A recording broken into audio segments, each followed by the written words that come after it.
T. Theo, detested by all those who knew her, a terrible treacherous troll, her classmates forced her into a box, and did not leave an air hole. Q. Quincy's querulous quibbling, and his constant shivering, forced his uncle's delivering the blow that quelled his quivering. D. Dick was a damaged little boy, whose prancing father made him coy. When he ended up in jail, all competed for his tail.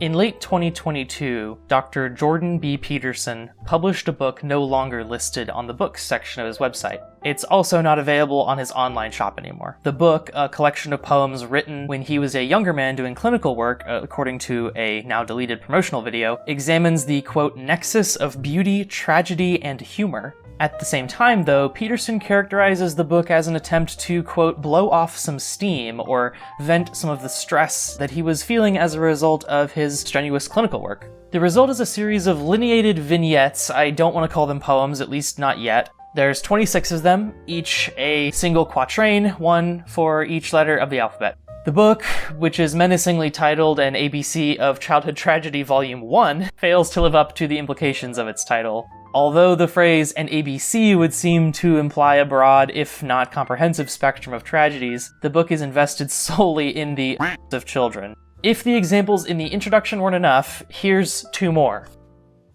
L. Leander was lumpish and listless and lacking. She learned to smoke when she was 9. At 12 years old, her chronic hacking doomed her to a box of pine. At this point, you're probably saying, Jesus Christ. He might show up later. We'll see. E. Elijah's stepmom, quite the sot, made of him a bitter tot. With no children of her own, teased him till he bled and groaned. Thank you, Elijah.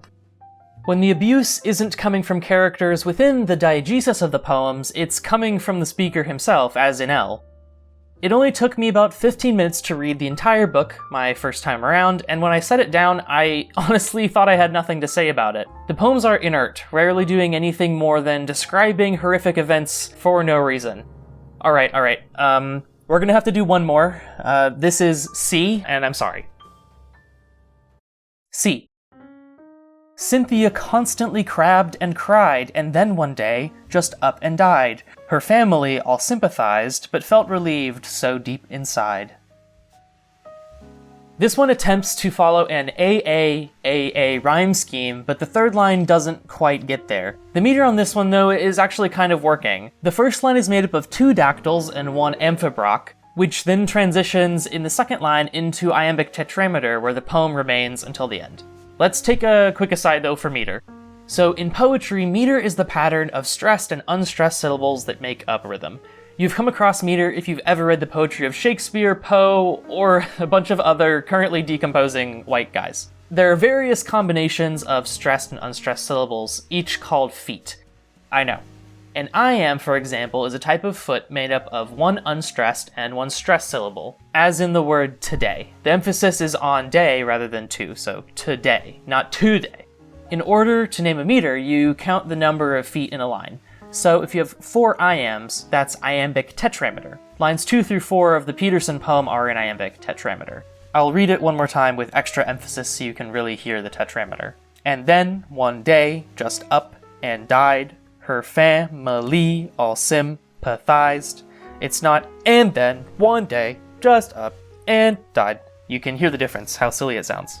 On the other hand, the first line is made up of 2 dactyls, which are feet made up of 1 stressed and 2 unstressed syllables, like a waltz. Think hypocrite. Okay, I think you probably get the idea right now. So the metrical transition happens in the same line in which Cynthia dies. So in a way, this mirrors the shift in the content of the poem. The dactylic Cynthia constantly also feels long, emphasizing the constancy of her crying. But the first big issue with this one is the content. The poem says that after Cynthia died, her family all sympathized, but secretly felt relieved. Stepping aside from the fact that the phrase deep inside, when used to describe hidden emotions, is pretty cliche, the last 2 lines contradict each other. If the family feels relieved at her death, then they aren't really sympathizing. Moreover, the word sympathized is just a weird choice. It conjures the bizarre image of a bunch of adults gathered around this child going, darn, that sucks, I guess. Sympathy feels just like really inadequate for the situation. The second big issue is the why of it all. I mean, why are we being told this anecdote? Why does the speaker feel compelled to share it? All the poem does is give us a description of a tragic event, utterly without any commentary or reflection. Look, at the English Club, Andrew and I are, as we've said a million times already, really into the death of the author school of critique. For the uninitiated, this means we try to engage with a work on its own terms, considering how an author's biography contributes to our reading of a text only when other lenses of examination have failed or proved inadequate. This has to be one of those cases. Because these short verses fail to make any kind of thematic sense according to any system of poetry analysis I've learned in undergrad or grad school, I thought, how does Peterson engage with poetry? Maybe we can engage with it on his terms. And what was that weird shit he said about beauty, humor, and tragedy earlier?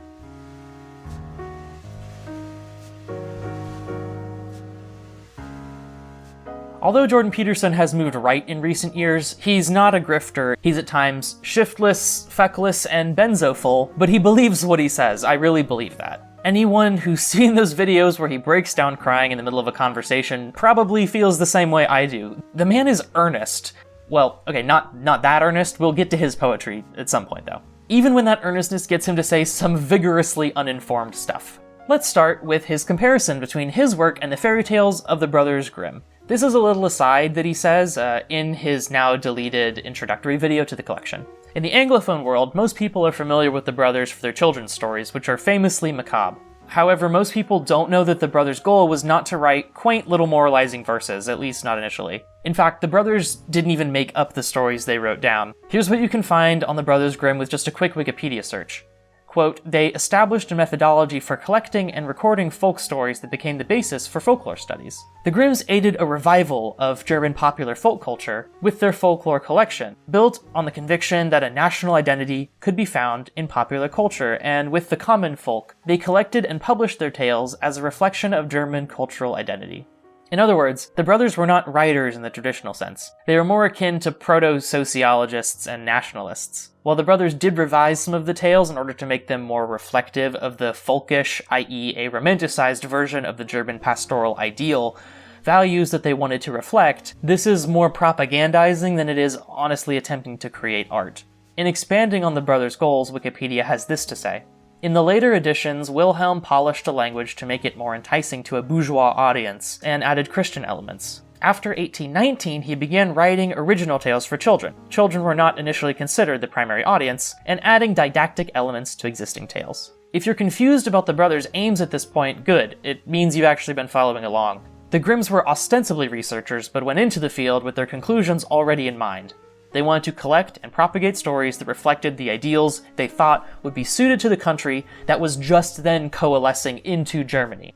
So when the stories they found contained traces of thought that was pre-Christian, too rural for the wealthy siblings' tastes, or outright taboo, they altered the stories so that they could pretend the German national character was unchanging and unified, from the country to the city, from the days of the Holy Roman Empire to the present, which then was the early 1800s.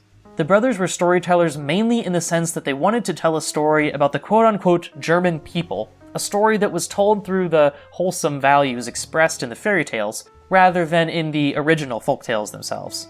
This isn't art, and it fails to be art in a helpfully unambiguous way. I assume Peterson positioned his work as being in relation to the Brothers Grimm because he was unfamiliar with the historical context of their work, but wanted to leverage the social capital of their names. Fair enough. So let's give Peterson the benefit of the doubt, put all that aside, and evaluate his poetry from another angle. Is this poetry art based on Peterson's own definition of the term? Unfortunately, in the vast library of Peterson's freely available videos, I wasn't able to find an instance in which he provides a single, complete definition of art.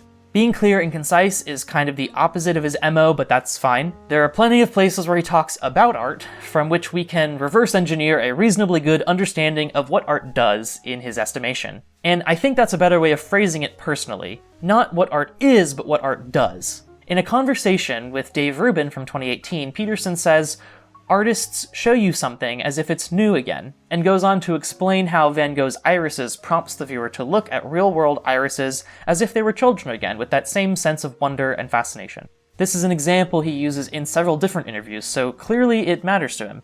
Peterson is gesturing towards a crucial part of something also addressed by scholar James Longenbach in his essay Lyric Knowledge. Why, Longenbach asks, do so many of us listen to the same songs over and over again, long after we've memorized every word? It's not to remind ourselves of something we may have forgotten, he argues, but because music, and indeed all the best forms of art, including poetry and painting, provide for us experiences, and re-encountering a piece of art allows us to relive an experience, or at least a version of that experience. In Peterson's irises example, the experience of encountering a specific natural beauty for the first time. Peterson again echoes Longenbach in a 2017 talk, in which he says artists bring public awareness to, quote, elements of being that have not yet entered the collective consciousness. Stated a little bit more clearly, an artist, via the medium of their directed attention and interpretation of the object of their attention, can cause many more people to suddenly be aware of something. Suddenly, Peterson's definition of art seems much more political, and if you don't believe me, just a little while later he characterizes artists as people who go into the parts of cities that have, in his words,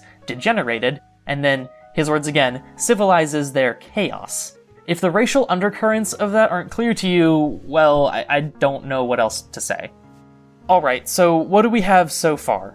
Art directs our attention, allowing us to see the familiar in a novel way, and/or it regenerates places that are, in Peterson's view, not civilized enough. Again, these are his definitions, not mine. So what's the mechanism of this regeneration? In short, beauty.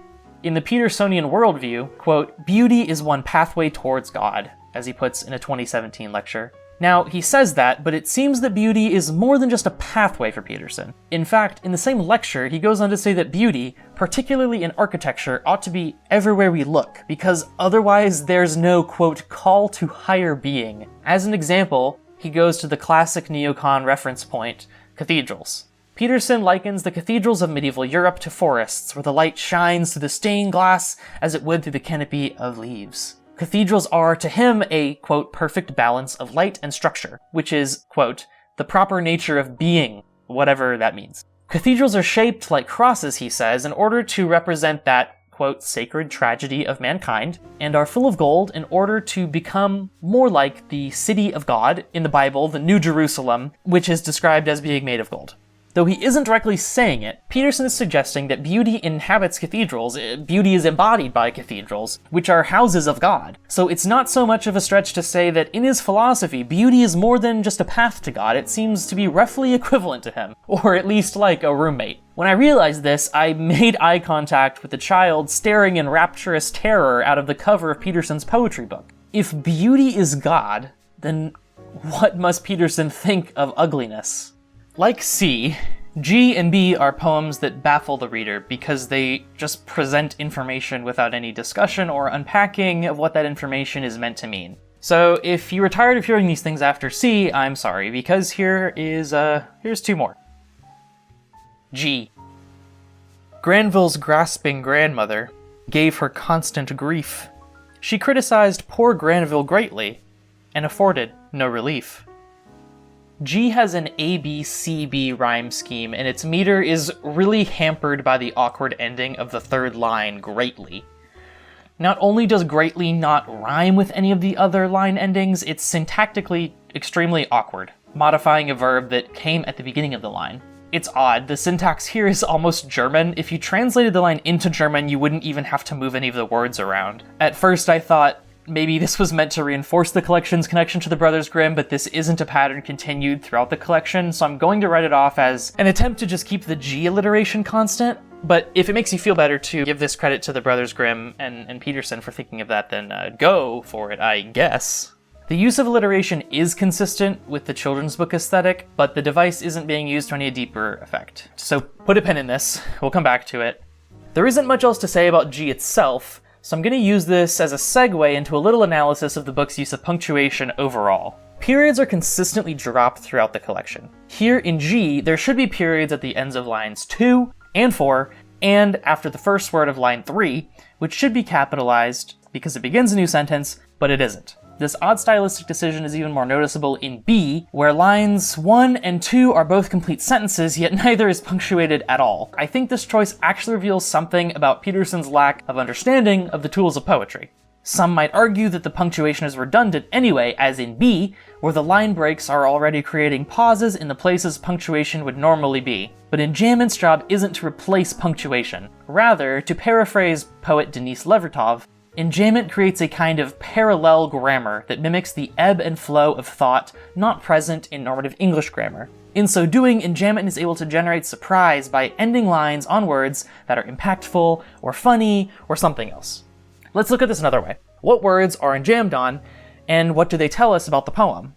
In B, the words we have are thug, mug, school, and cruel. Thug and mug are both modified by adjectives, bestial and brutal respectively. Thugs are already bestial, and likewise, mugs are always cruel.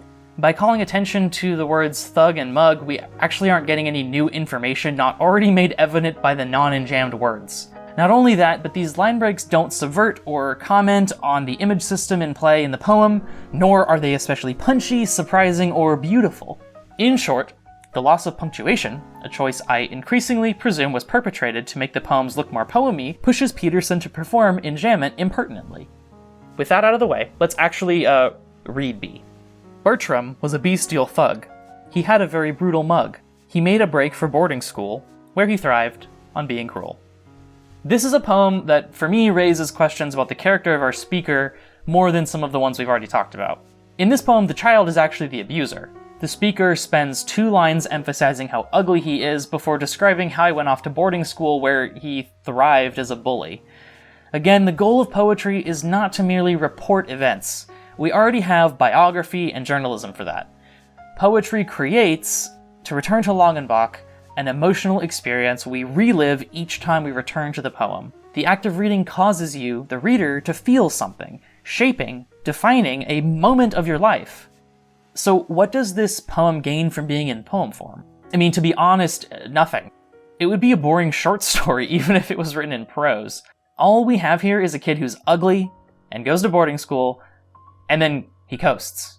There's no conflict, there's no tension, there's nothing. Really, the only interesting thing about this poem is that it establishes Bertram as ugly. Half of the entire poem is actually dedicated to this fact. And this isn't even the only poem so deeply invested in the ugliness, physical or internal, of its subject. In Isaiah, the child is abused by a priest because of his, quote, idiocy. In J, Jessamine is a joyless dolt who is unmissed when she dies. In K, the speaker spends all 4 lines describing how ugly Katie is, and then the poem ends. I could go on, so I will. In L, Leander is lumpish, as we already discussed. Theo is a troll in T, and worst of all, in Q, we're told that Quincy is quibbling and shivering, which forced, I repeat, quote, forced his uncle to beat him. It really was Q that gave the game of this book away for me. Our speaker, an ostensibly neutral, allegedly distant observer, after spending a good half of the book calling children, actual children, ugly and stupid over and over again, reports that Quincy's beatings were deserved because he was timid. Shocking though it might be, it's actually exactly in line with Peterson's own philosophy. After all, beauty is right up there next to divinity, a pattern also present in the Grimm fairy tales, by the way, which is synonymous with goodness. That is, divinity. In another 2017 lecture, Peterson consistently conflates art and beauty. This is subtext, of course. Peterson never says outright that art must be beautiful, but he suggests art is about beauty by consistently vacillating between the concepts of art and beauty as though there isn't a meaningful distinction to be made. When he isn't talking about art in these terms, he's usually spiraling off on tangents about how modern art and modern artists want to discard the very concept of quality and instead elevate garbage. What he's essentially doing here is no different from typical boomer whining about participation trophies, but he's cloaking it in the language of academia, and the crazy thing is he's just completely wrong. Ultimately, he's setting up a false dichotomy. Art is either beautiful/godly/good in a moral sense, or it's ugly/bad. Ugly modern art serves only to upend the hierarchy, the order of art, allowing chaos to reign. Earlier we discussed how art literally brings people closer to God in the Petersonian view. We literally, he says, live by art, literature, and beauty. Notice how placing these things in a list sets them up to be roughly equivalent in a hierarchy. So if beauty is divinity, then ugliness, even the ugliness of children, is worse than mere badness or lack of virtue. It's a mortal sin. It's an outward expression of flaws that run so deep they scar the soul and render the person undeserving of mercy. Ugliness isn't just unholiness, it's heresy. It's damnation. Is it even worth stating explicitly that Peterson's view of art is obviously deplorable? Do I even need to point out how clearly his own poetry fails to meet the standard he sets up? His art does not show us anything as though it's new again, nor does it allow the reader to experience a moment of lyric resonance with the text. Any reactions we have upon reading these short verses are likely to be rejections of their very premises, if not simple confusion or boredom. If you don't believe me, and if you're a Peterson fan, I would understand that you might not. Check out a couple of the reviews Peterson fans themselves left on the book's Amazon page. Here's one. I'm a huge fan of JBP, but I don't know why he thought this book was a good idea. I felt awful about being a human being after reading it. I was expecting it to be humorous, don't know why, but it was not at all. Here's another. Lovely drawings. The narrative for each letter was quite a stretch, not clever. That one seems to contradict itself, but there it is. Even the positive reviews, of which there are, to be fair, many, fail to point out any specific aspects of the poetry that they like, instead preferring to gesture vaguely towards Peterson's brilliant yet tortured mind. Here's one. I purchased this book to support his efforts. Bless you, Peterson. Here's another. I'm a big JBP fan, and all his books have been a beacon of hope and light. With that said, this was definitely difficult and somewhat stressful to read. Dare I say, it was very intriguing to delve into the mind of a psychologist and the darkness that he's really been exposed to throughout his lifetime and professional work. I'm greatly looking forward to future books of a similar kind. Interesting selection of words. Unique to say the least. I hope that goes on my tombstone. These types of reviews tend to review not the book itself, but rather the image of Peterson it allows them to envision. In all of Peterson's discussions of art I've watched and read, the kind of beauty he means when he says beauty it's always obvious and immediate. Van Gogh's paintings are beautiful. Cathedrals are beautiful. I don't want to try to argue against that. In fact, my favorite building in the world, and yes, I know it's lame to have a favorite building, is Charlemagne's personal cathedral in Aachen, Germany. According to a local myth, the devil himself built the cathedral overnight after the townspeople made a deal with him. Isn't that a lovely irony, the devil being tricked into building a place of worship? And it's a wonderful building. The historical architect, a monk named Otto of Metz, who has otherwise been forgotten to history, positioned Charlemagne's throne on a balcony overlooking the main sanctuary, and the pillars that line that balcony were specifically transported to Germany from Rome in order to establish a link between Charlemagne's cathedral and the Pope's authority. Remember, Charlemagne was the first Holy Roman Emperor, and he was crowned by a Pope. Symbolism and divinity are literally built into the blueprints of the structure. Art can be sacred. During one of his talks, Peterson takes this concept in a direction I actually find quite beautiful. Art, he says, is something we gaze at in ignorance and wonder. The unknown shines through art in partially articulated form. Real artists, he goes on to say, contend with the unknown, and this is absolutely true. Some of the best art in the world pushes up against the boundaries of what is known. Much of the best poetry makes a reader say, I never thought of it like that before. It makes relatable that which was alien, and it can make alien that which was relatable. But the problem for Peterson is that in order to push boundaries like that, you have to challenge hierarchies. You cannot honestly contend with the unknown while simultaneously assuming that the unknown is inevitably going to conform to your preconceived beliefs about divinity and about beauty. Contending with the unknown requires a certain level of comfort with discomfort, and Peterson, who wants to flee into the certainty and stability of a hierarchy in which art is beauty and beauty is good, can't do that in his work. The ancestor from Darkest Dungeon puts it really well. You cannot learn a thing you think you know. This collection makes the reader uncomfortable, yes, but not because it's dwelling with the unknown. It's uncomfortable because it's spiteful, apparently without reason. Let me give you an example of a poem that challenges the traditional concept of beauty, wrestles with the unknown, and will probably cause you to gaze in wonder, of a sort. This is a poem by poet Sam Sachs. It was originally published under the title Butthole, Butthole, Butthole, Butthole in Muzzle magazine. Here's the poem.